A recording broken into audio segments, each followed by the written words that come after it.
Okay, so today actually I want to share something related to freedom from one of my favorite lecture. See what you think about it. Now we turn to the hardest philosopher we're going to read in this course. Today we turn to Immanuel Kant, who offers a different account of why we have a categorical duty to respect the dignity of persons and not to use people as means merely, even for good ends. Kant excelled at the University of Königsberg at the age of 16. At the age of 31, he got his first job as an unsalaried lecturer paid on commission based on the number of students who showed up at his lectures. This is a sensible system that Harvard would do well to consider.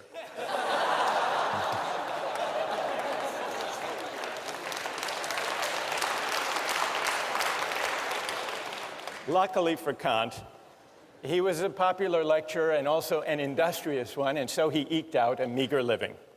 It wasn't until he was 57 that he published his first major work. But it was worth the wait. The book was The Critique of Pure Reason, perhaps the most important work in all of modern philosophy. And a few years later, Kant wrote the groundwork for the metaphysics of morals, which we read in this course. I want to acknowledge, even before we start, that Kant is a difficult thinker. But it's important to try to figure out what he's saying, because what this book is about is, well, it's about what the supreme principle of morality is, number one, and it's also, it gives us an account, one of the most powerful accounts we have, of what freedom really is. So let me start today. Kant rejects utilitarianism. He thinks that the individual person, all human beings, have a certain dignity that commands our respect. The reason the individual is sacred or the bearer of rights, according to Kant, doesn't stem from the idea that we own ourselves, but instead from the idea that we are all rational beings. We're all rational beings, which simply means that we are beings who are capable of reason. We are also autonomous beings, which is to say that we are beings capable of acting and choosing freely. Now, this capacity for reason and freedom isn't the only capacity we have. We also have the capacity for pain and pleasure, for suffering and satisfaction. Kant admits the utilitarians were half right. Of course, we seek to avoid pain, and we like pleasure. Kant doesn't deny this. What he does deny is Bentham's claim that pain and pleasure are our sovereign masters. He thinks that's wrong. Kant thinks that it's our rational capacity that makes us distinctive, that makes us special, that sets us apart from and above mere animal existence. It makes us something more than just physical creatures with appetites. Now, we often think of freedom as simply consisting in doing what we want, or in the absence of obstacles to getting what we want. That's one way of thinking about freedom. But this isn't Kant's idea of freedom. Kant has a more stringent demanding notion of what it means to be free. And though it's stringent and demanding, if you think it through, it's actually pretty persuasive. Kant reasons as follows. When we, like animals, seek after pleasure or the satisfaction of our desires or the avoidance of pain, when we do that, we aren't really acting freely. Why not?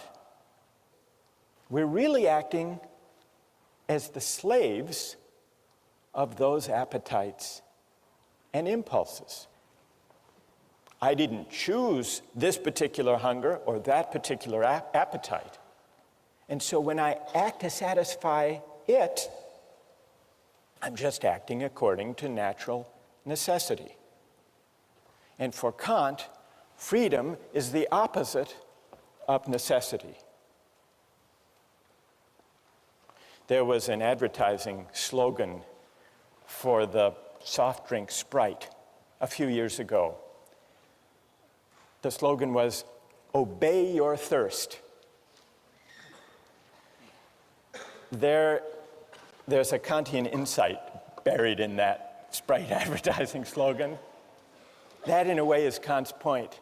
When you go for Sprite or Pepsi, you might think that you're choosing freely, Sprite versus Pepsi, but you're actually obeying something, a thirst, or maybe a desire manufactured or massaged by advertising.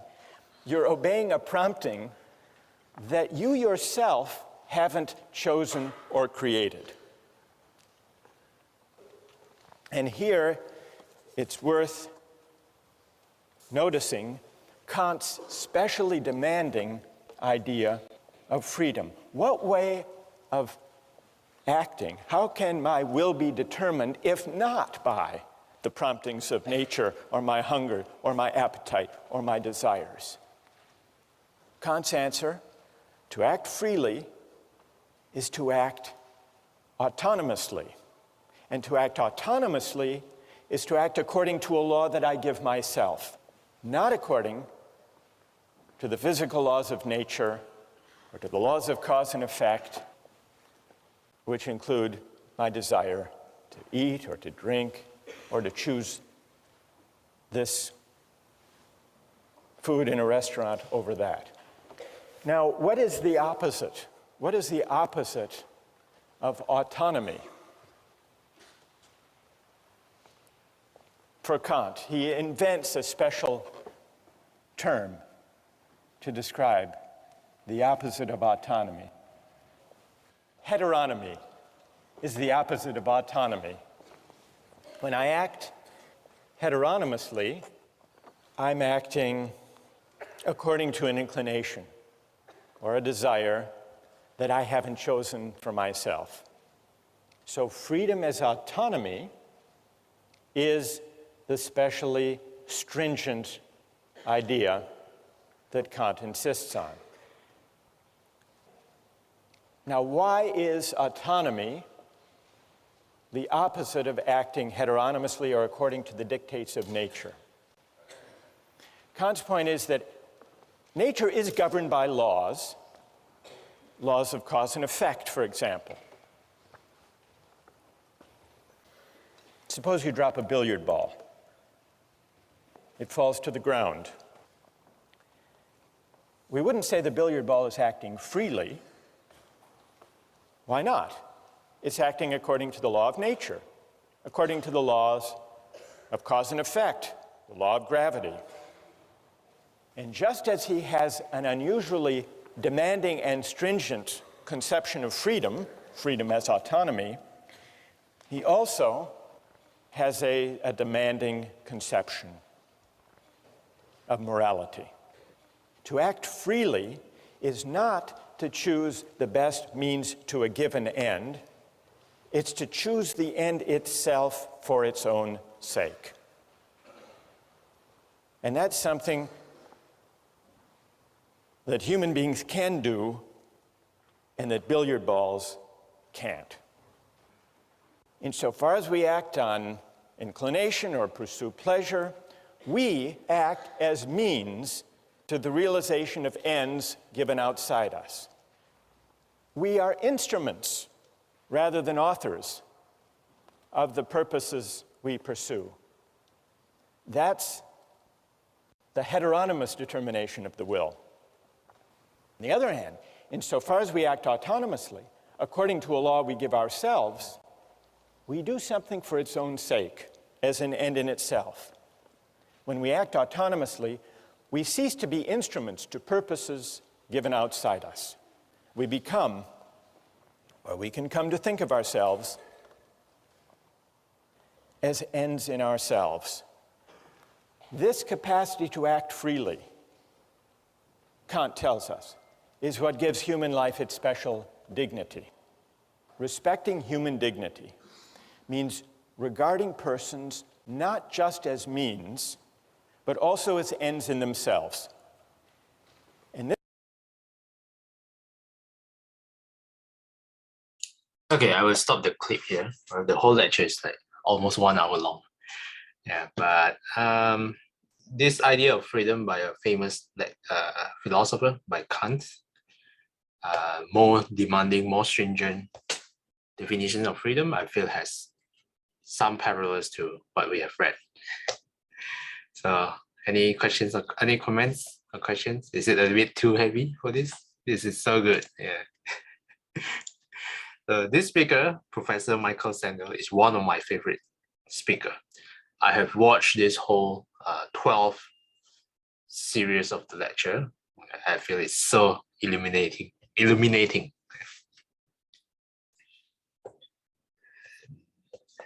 So any comments, questions?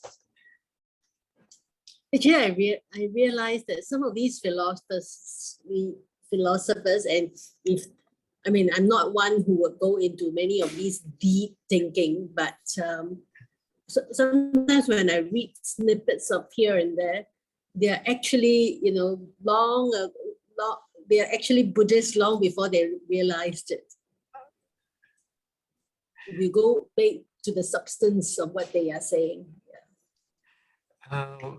Not all, but I think Kant is pretty. No, some, not all. Yeah. Yeah. So the first time I encountered Immanuel Kant, well, I felt like if he's a Buddhist. Of course, definitely the one who said, "I think, therefore I am," is not Buddhist. Yes. So I can't remember who. Yes. But I think if Kant was a Buddhist, he would be a really good Buddhist. I think he has some parallel idea with Buddhism, even though actually, the other book, which is very thin book, but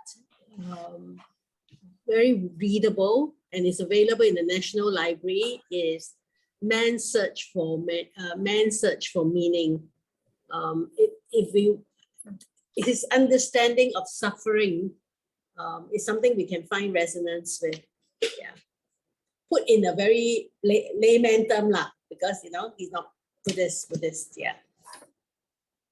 Yes, Viktor Frankl, right? That's a very famous book. Yes. So his famous quote is what we understand in meditation, which is, between stimulus and response, there is this space. And with this space, these are not his exact words, we have the freedom to choose the response, and therein lies that control. Beautiful, right? It's like us, our meditation teacher teaching us the in-breath and out-breath, there's this space. Yes. I've read about this concept of stimulus and response. Yeah, I think it's really good. Yes, at the space in between. Thanks for sharing, Shomei. Okay, maybe I'll show what Shomei is talking about. Actually, the book itself. Yeah, actually, by the way, Shomei, you are a little bit lagging. Maybe it's your internet connection.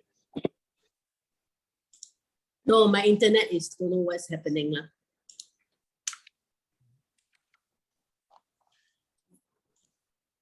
Okay. This was what Shomei was talking about, Man's Search for Meaning by Viktor Frankl. I have heard about this book many times, but I haven't touched it myself. So maybe this is time for me to read. Yeah. Go and it's not a very thick book. It's a very thin book about his time in prison. Yeah, and I think reading it now is better because I also read it very late in life. Because we understand our Dharma better, we practice meditation, we understand suffering better. Yeah. Okay, thanks for the comment.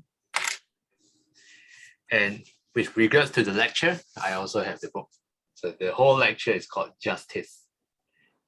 This is by Marcel, is it difficult to get the link on YouTube, or can you share with us the link? Yeah, sure. I can share it. I can share it here and share it with the group as well. Yeah. You can start with the can share on link, can share on WhatsApp. I'm not so internet. I'm not so tech savvy. Okay. I'll share to you. Okay, how about others? You guys have any comments?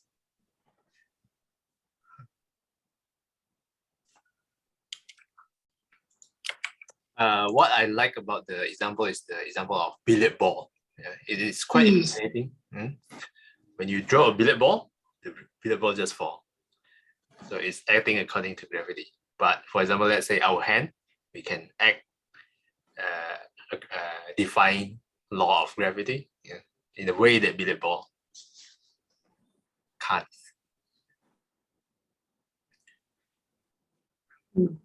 And this professor is also humorous at some points. Is the entire series by him or Yes. other? Yes, entire series by him. Yeah. Okay, I'll share the link here in the chat. I'll share to you in WhatsApp as well. Thank you. Any more comments before we do a dedication?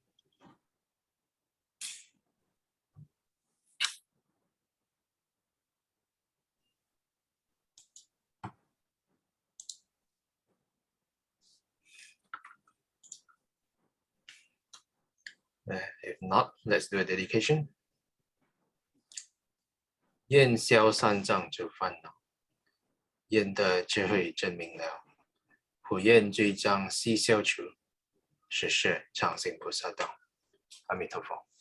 Till we meet again, may we be guided by the Buddha, Dhamma, and the Sangha. Sadhu, sadhu, sadhu. Have a liberated Monday ahead. Bye. Thank you. Bye-bye.